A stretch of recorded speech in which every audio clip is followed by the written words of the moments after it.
Hey guys, what's up? Welcome back to my channel. Today's video is my May everyday makeup. A bunch of you guys have been commenting on pictures in my latest vlog on what I'm wearing on my face, so I thought I would sit down and film it for you. I'm using a bunch of new products today, so I'm excited to share them with you. Quickly before I start, I want to mention the jewelry that I'm wearing. Alona sent me a couple more pieces. I have a bunch of stuff from her. She's an incredible jewelry designer based here in the UK. This is her new collection. It's under the sea inspired, which I think is so perfect for summer.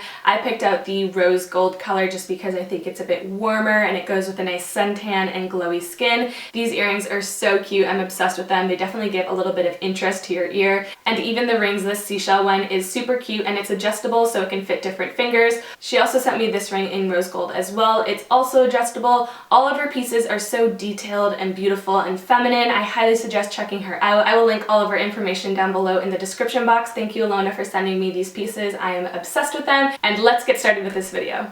Okay, so obviously you're gonna notice my brows are a lot darker than you're probably used to seeing. On Friday I got them microbladed, so it's just been a couple of days and they always go a little bit darker before they fade, so sorry if they're a little bit more of a contrast to what you're used to, but they will fade. I love the shape though. I have documented the entire journey of it, and so you'll see the whole thing and how it's done because I was always curious on how microblading was done, so look up for that video. It will be coming soon. So the primer I've been using lately is this Estee Edit Pore Vanishing Moisturizer. It's a matte hydrator and primer. I was sent this not too long ago and I've been testing it out the last couple weeks and I love it. It's so nice. It's not like that silicone feel, so you don't visibly see your pores just like disappear, but it does minimize them. But what I love about this is that it does control my oil throughout the day, and that's what I care about most.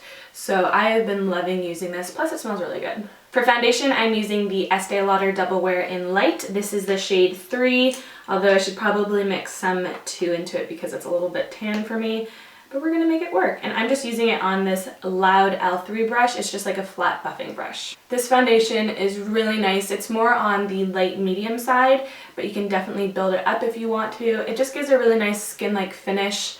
And it's not overpowering on your face. I still think you can see like discoloration or blemishes, but you can just cover that with concealer rather than cake on a whole bunch of foundation. I like more of a skin finish rather than such a heavy foundation lately, so this has been doing that for me, and it goes on so beautifully, especially on oily skin. So that is it fully applied. I still think it looks like skin. It's very natural. You can still see my scarring or some blemishes through, which I don't mind. So I'm gonna go in with my Nars Creamy Concealer in Vanilla, a little bit lighter, and I'm just gonna go over those areas. I find that scarring is like the hardest thing to cover just because the pigment in your skin is so dark and purple and blue. So I could go in with a corrector, but on an everyday basis, I don't really have time for that. So this concealer is really good at covering it. I'm also going to just take this concealer under my eyes as well, just to brighten them up. To set under my eyes and my T-zone, I'm taking this Estee Edit Flash Powder in Bright Blue. It is a very light blue color, as it says on the packaging, but it doesn't transfer like that onto the skin. It's a very finely milled powder. It just goes on top of your makeup so beautifully and it keeps it in place. The blue tone in this definitely brightens up, especially under your eyes, so that's why I like using it there. Now to set the rest of my face, I am taking my Charlotte Tilbury Airbrush Flawless Finish in 2. This is the medium shade, and I'm just taking this on a big fluffy brush and just patting it all over the rest of my face. This powder has quickly become one of my favorite setting powders just because of the finish that it gives. It gives a really nice satin airbrushed finish to your face, and it really does help the wear of your foundation. Moving on to bronzer, I'm using this Estee Edit bronzer in light medium. It is massive. I feel like I'll never run out of this bronzer, but the tone in it is so beautiful, especially if I'm not wearing tan or if I don't have any color from the sun. This just goes on so beautifully and just gives you a really nice sun-kissed glow. I'm just going to quickly put that over my eyelids just to give a bit more color. Also, this brush, the Luxie 508 Duo Fiber Stippling Brush, is my absolute favorite for bronzer. I think it buffs it out really beautifully and just gives it a nice natural finish. Now for blush and a pop of color, I'm going to take this BECCA Chrissy Teigan palette. This is honestly such a beautiful palette. Everything has a rosy kind of tone in it, and it is flawless on the skin. I think it does suit tan to dark skin tones a little bit better. I can get away wearing this one down here, which I think is Beach Nectar, and then the top one, Rose Gold, is beautiful, but I think it suits a little bit more of a tan to medium dark skin tone. So whenever I wear tan, I definitely wear it, but I need a little bit more color to my skin to pull it off, or else you can see it laying on top of your cheek. So I'm just gonna take this blush up here, which is called Hibiscus Bloom, and I'm just taking the smallest amount because it's so pigmented. And I'm just popping that on the apples of my cheek and blending upwards. Taking the bottom highlight, which is Beach Nectar, I'm just going to take a little bit on my highlighting brush and lightly hit the top points of my cheek, my brow bone, upper lip, and nose. It definitely gives more of a rosy, healthy look to your face, which I don't mind. I think that's really nice for summer, but I'm just going to go back to my powder brush and buff that into my skin just so that it looks really blended and natural. Moving on to my eyes, obviously I don't need to do my eyebrows just because they're microbladed, but I am going to use a clear brow gel just to keep my hair in place, and I'm going to use this Benefit Ready Set Brow. This is just a clear brow gel, and I'm just going to run this through the hairs and make sure they're all staying in place. They're definitely still in the healing stage just because they're just a little bit scabby in places, but that's totally normal. In a couple more days they'll go down and fade a lot, but I wanted to get this video up for you guys.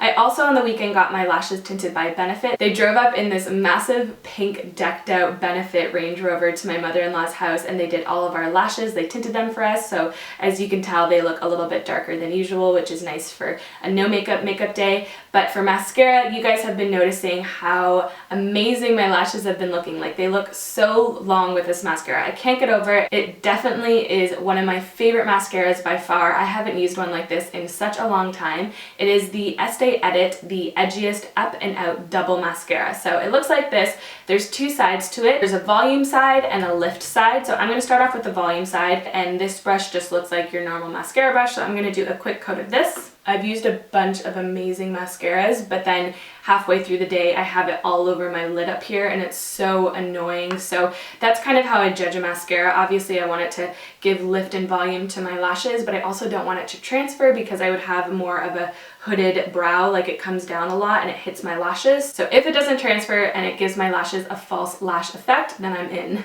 So that is the volume side down. Now we're going to go in with the lift side. This brush looks a little bit smaller and it is a plastic applicator. This is where you're going to see the biggest difference. I'm always surprised whenever I put this side on. It honestly looks like you're wearing false lashes. So I'm going to apply this and you'll see what I mean.